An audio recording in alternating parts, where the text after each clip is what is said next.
আগামী 12 ফেব্রুয়ারি অনুষ্ঠেয় ত্রয়োদশ জাতীয় সংসদ নির্বাচন ও গণভোটে সামাজিক যোগাযোগ মাধ্যমে নির্বাচনী প্রচার প্রচারণার ক্ষেত্রে রাজনৈতিক দল ও প্রার্থীর আচরণ বিধিমালা যথাযথভাবে প্রতিপালন নিশ্চিত করার নির্দেশ দিয়েছে নির্বাচন কমিশন ইসি সচিবালয়ের পরিচালক ও তথ্য প্রদানকারী কর্মকর্তা মোহাম্মদ রুহুল আমিন মল্লিক জানান, এই সংক্রান্ত একটি চিঠি বা রিটার্নিং অফিসারকে পাঠানো হয়েছে।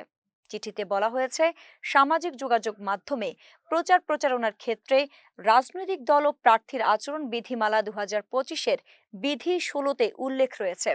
সামাজিক যোগাযোগ মাধ্যমে নির্বাচনী প্রচারণায় কোনো প্রার্থী বা তার নির্বাচনী এজেন্ট বা প্রার্থীর পক্ষে অন্য কোনো ব্যক্তি সামাজিক যোগাযোগ মাধ্যমে ব্যবহার করে নির্বাচনী প্রচার প্রচারণা পরিচালনা করতে পারবে। তবে সেক্ষেত্রে এক, প্রার্থী বা তার নির্বাচনী এজেন্ট বা দল বা প্রার্থী সংশ্লিষ্ট সামাজিক যোগাযোগ মাধ্যমের নাম, অ্যাকাউন্ট আইডি, ইমেইল আইডি সহ অন্যান্য শনাক্তকরণ তথ্যাদি উক্ত রূপে প্রচার প্রচারণা শুরুর পূর্বে রিটার্নিং অফিসারের নিকট দাখিল করবেন।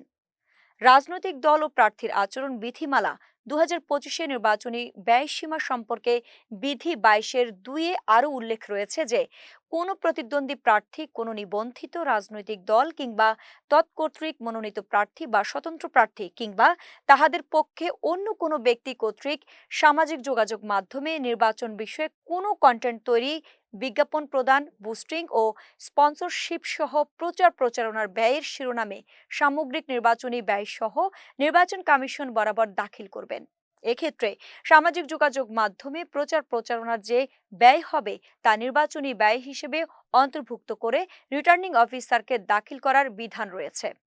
এমত অবস্থায় রাজনৈতিক দল ও প্রার্থীর আচরণ বিধিমালায় উল্লিখিত বিষয়সমূহ যথাযথভাবে প্রতিপালন নিশ্চিত করার জন্য নির্দেশিত হয়ে অনুরোধ করা হয়।